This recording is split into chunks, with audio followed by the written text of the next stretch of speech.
자유한국당 당대표 경선이 홍준표 후보가 TV토론을 거부하면서 그 갈등이 격화되고 있는데요. 자유한국당 대표 경선의 신상진 후보 전화 연결되어 있습니다. 안녕하세요, 의원님. 네, 반갑습니다. 안녕하세요. 네. 우선 간단한 출마의 변부터 왜 본인이 당대표가 되어야 하는지 말씀 주십시오. 예, 저희 지금 자유한국당이 지난 탄핵 사태 또 대선 참패 겪으면서 아주 지금 괴멸의 위기까지 지금 와 있습니다. 그래서 국민들로부터 이게 등을 돌렸고 국민들께서 그리고 이것이 이제 쓰러지는 우리 한국당을 좀 건전한 보수로 이 기회에 정말 리모델링하고 다시 세워야 되겠다는 그런 그 취지에서 제가 출마를 했습니다. 그동안 우리 보수 우리 한국당이 과거 지도부의 인물로는 우리 시대 변화에 또 민심에 따라서 당을 바로 세우기가 힘들다 이런 판단에서 제가 감히 나섰습니다. 예, 그리고 저는 성남시 중원구 지역구인데요. 저희 지역구에 아주 서민들이 많이 사시는 동네인데 저같이 이제 그런 동네에서 4선까지 하고 또 우리 당이 어려울 때 그냥 책임 없이 가만히 있는 것보다 이 국민의 눈높이에 맞는 정치를 우리 자유한국당이 제대로 수용하고 제대로 맞추어서 잘 좀 우리 보수의 정말 이 건전화 이렇게 바로 세우고자 제가 이렇게 출마하게 됐습니다. 알겠습니다. 사선이시긴 한데 이제 대선 후보였던 홍준표 전 지사나 당 지도부를 영입했던 원유철 의원에 비해서 이제 상대적으로知名도가 낮은 건 사실인데요. 먼저 네.知名도가 훨씬 높은 홍준표 후보는 왜 대표가 되면 안 되는 겁니까? 그분은 어떻게 보면 지난 2011년도에도 당대표를 하다가 네. 7개월 만에 이제 하차를 했습니다. 당시에 그 디도스 사건 처리 과정에 이제 당 지도부 또 최고위원들하고 뜻이 안 맞아서 최고위원들이 물러나면서 당 지도부가 이제 와해가 됐죠. 네.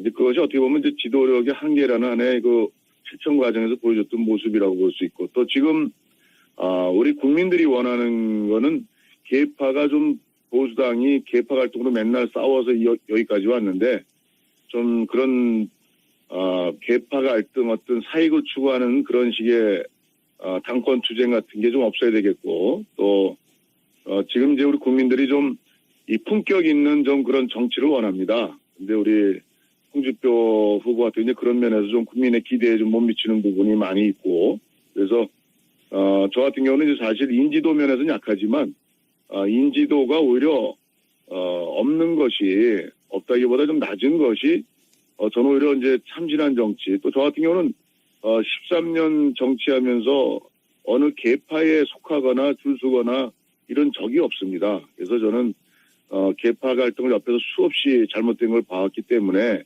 또 원유철 후보도 훌륭하긴 하지만 또 원내 대표로서 지난 자유한국당이 아주 참패한 그 또 눈꼴 사나운 모습을 보여줬던 지난 총선이요. 총선 과정에 그때 원내 대표였었죠.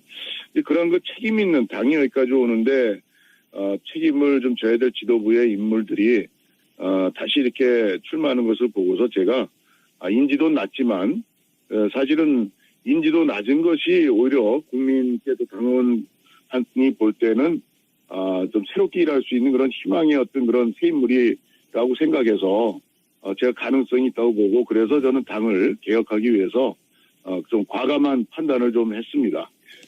제가 물론 뭐 그때 비밀투표였긴 합니다만 네. 대충 추정하기로는 언론에서 탄핵에는 찬성하신 것으로 알려졌는데 예 하시는 거 보니까 맞군요. 근데 탈당은 또 안 하셨어요? 그죠? 저는 뭐 그때 그 탄핵이 사실은 절차상이나 저는 좀 문제가 있었다고 생각을 합니다.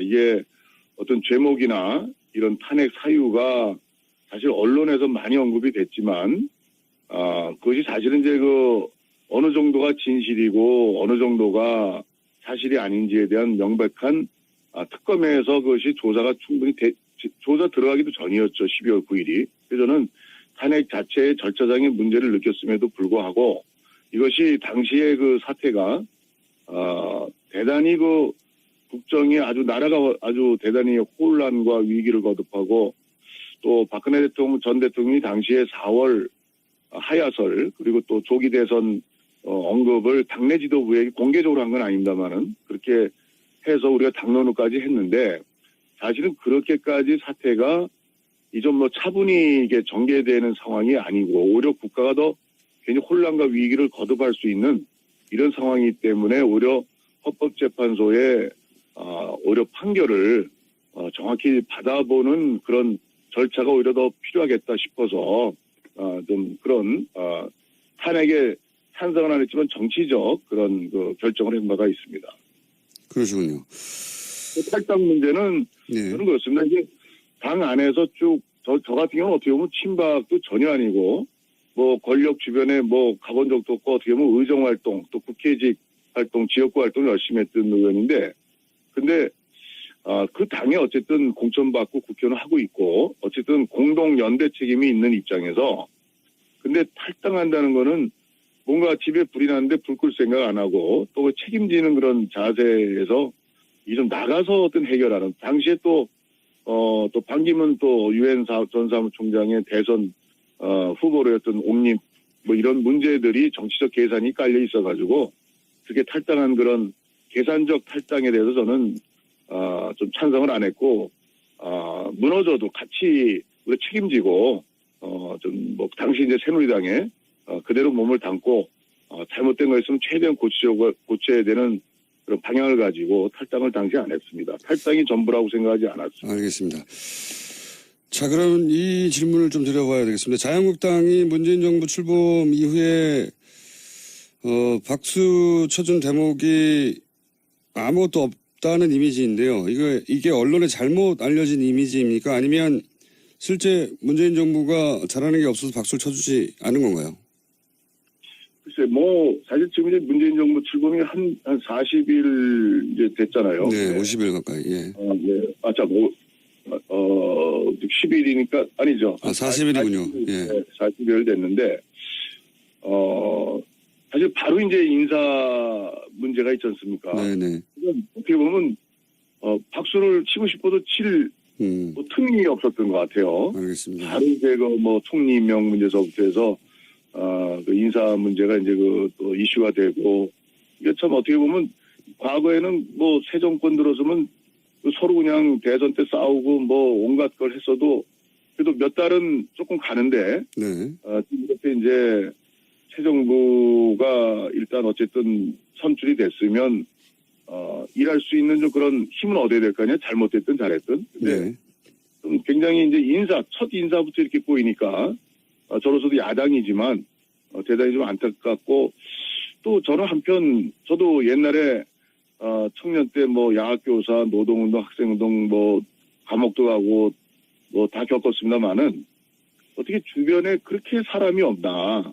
적폐청산하고 박근혜 MB 정부의 그 역대 또 인사 문제에 대해서 그렇게 이제 아주 보수 정권의 아주 썩은 부분이다, 부패다 이렇게까지 또 당시 야당에서 민주당에서 공격을 했는데 또 민주당도 이렇게 사람이 없는가 그렇다면 이건 어떻게 보면 당대당의 문제를 넘어서 우리 대한민국이 정말 이 공직자 또 위에 높은 소위 그런 위에서 일하는 사람들의 이 도덕성이 살아온 어떤 모습이 이 보통 문제가 있지 않다 이런 데 대해서 네. 국민들께서도 이런 차제에 그런 문제 있으시군요.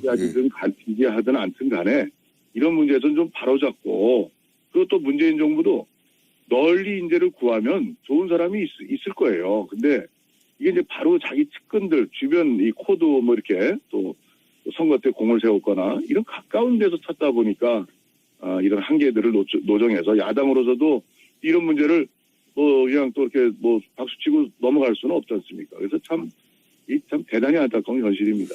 알겠습니다. 강경화 장관이 측근이거나 가까운 데 찾은 건 아닌 것 같긴 한데 그런 문제인식은 알겠고요. 예. 그러면 본인이 당대표가 되면 이 대외관계는 어떤 변화가 있을 예정입니까? 글쎄, 이건 일방으로 변화가 온다고 보기는 어렵고요.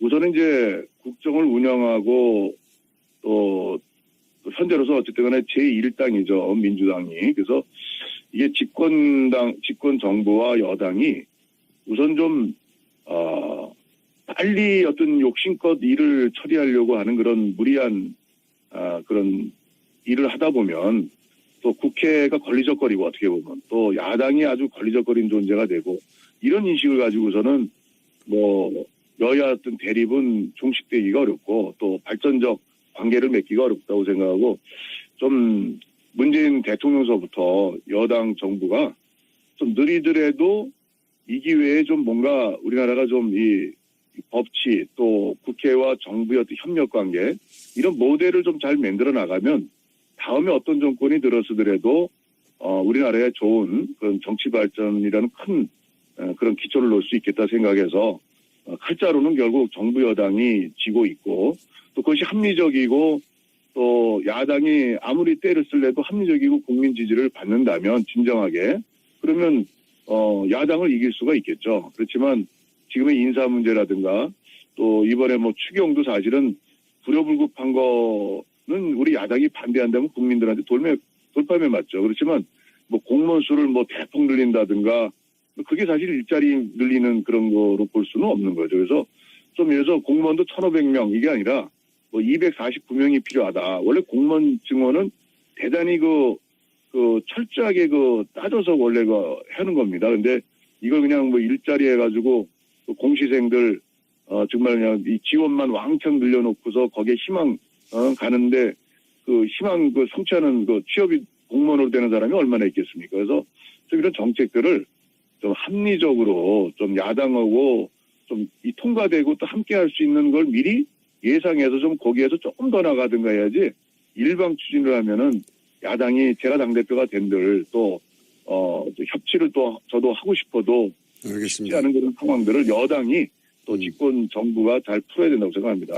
알겠습니다. 주로 이제 청와대와 여당의 잘못을 지적하셨고요. 예, 그쪽이 책임이라고 말씀하셨는데 한 가지만 더 여쭤보자면 그러면 네. 자유한국당은 이 여야 대치 국면에서 잘못이 없습니까?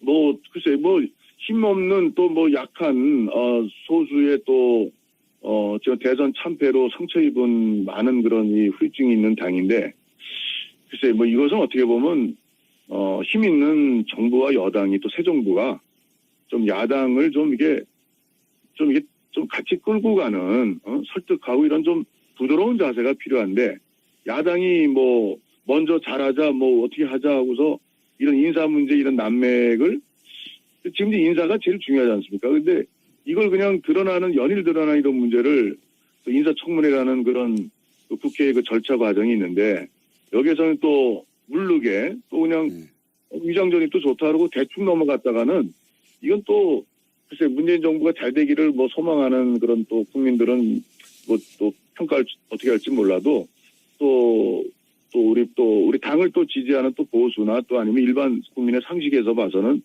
또 야당이 또 그렇게 해서는 또 안 된다고 생각합니다. 언제 고칩니까? 그래서 좀 힘 있는 정부가 또 여당이 조금 좀 그게 야당의 잘못은 없는 건가요? 자유한국당에? 글쎄 저는 뭐 이제 한 40일 아직은 없다. 예. 40일인데 저희 잘못을 이렇게 보기에는 조금 좀 뭐 특별한 게 좀 없는 것 같습니다. 알겠습니다. 오늘 여기까지만 듣고요. 네. 경선이 막바지에 이르면 다시 한번 연결하겠습니다. 오늘 말씀 감사합니다. 예, 수고하세요. 감사합니다. 지금까지 자유한국당 신상진 후보였습니다. 지명도가 낮은 건 사실인데요. 먼저 지명도가 훨씬 높은 홍준표 후보는 왜 대표가 되면 안 되는 겁니까? 그분은 어떻게 보면 지난 2011년도에도 당대표를 하다가 네. 7개월 만에 이제 하차를 했습니다. 당시에 그 디도스 사건 처리 과정에 이제 당 지도부 또 최고위원들하고 뜻이 안 맞아서 최고위원들이 물러나면서 당 지도부가 이제 와해가 됐죠. 네.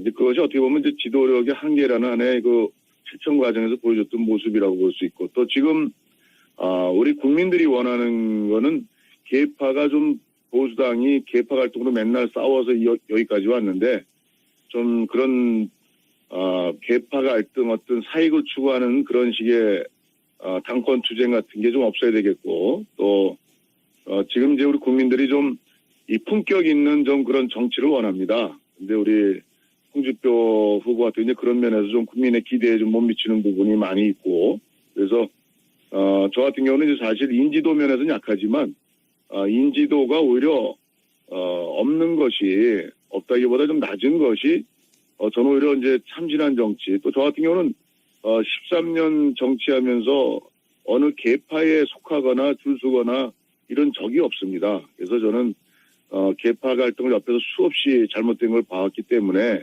또 원유철 후보도 훌륭하긴 하지만 또 원내 대표로서 지난 자유한국당이 아주 참패한 또 눈꼴 사나운 모습을 보여줬던 지난 총선이요. 총선 과정에 그때 원내 대표였었죠. 그런 책임 있는 당이 여기까지 오는데 책임을 좀 져야 될 지도부의 인물들이 다시 이렇게 출마하는.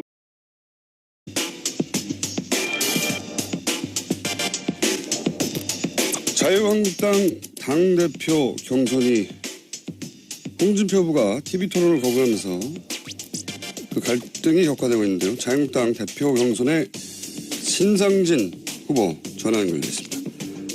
안녕하세요, 의원님. 네, 수고하십니다. 안녕하세요. 네. 우선 간단한 출마의 변부터 왜 본인이 당대표가 되어야 하는지 말씀 주십시오. 저희 지금 자유한국당이 지난 탄핵 사태 또 대선 참패 겪으면서 아주 지금 괴멸의 위기까지 지금 와 있습니다.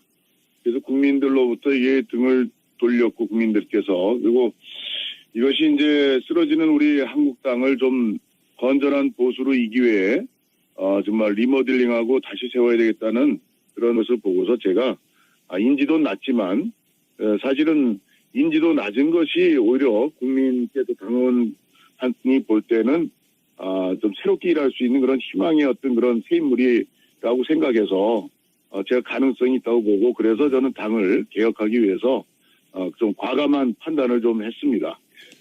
제가 물론 그때 비밀투표였긴 합니다만 네. 대충 추정하기로는 언론에서 탄핵에는 찬성하신 것으로 알려졌는데 하시는 거 보니까 맞군요. 근데 탈당은 또 안 하셨어요? 그죠? 저는 그때 탄핵이 사실은 절차상이나 저는 좀 문제가 있었다고 생각을 합니다. 이게 어떤 제목이나 이런 탄핵 사유가 사실 언론에서 많이 언급이 됐지만 그 취지에서 제가 출마를 했습니다. 그동안 우리 한국당이 과거 지도부의 인물로는 우리 시대 변화에 또 민심에 따라서 당을 바로 세우기가 힘들다 이런 판단에서 제가 감히 나섰습니다. 그리고 저는 성남시 중원구 지역구인데요. 저희 지역구에 아주 서민들이 많이 사시는 동네인데 저같이 이제 그런 동네에서 4선까지 하고 또 우리 당이 어려울 때 그냥 책임 없이 가만히 있는 것보다 이 국민의 눈높이에 맞는 정치를 우리 자유한국당이 제대로 수용하고 제대로 맞추어서 잘 좀 우리 보수의 정말 이 건전화 이렇게 바로 세우고자 제가 이렇게 출마하게 됐습니다. 알겠습니다. 사선이시긴 한데 이제 대선 후보였던 홍준표 전 지사나 당지 후보를 역임했던 원유철 의원에 비해서 이제 상대적으로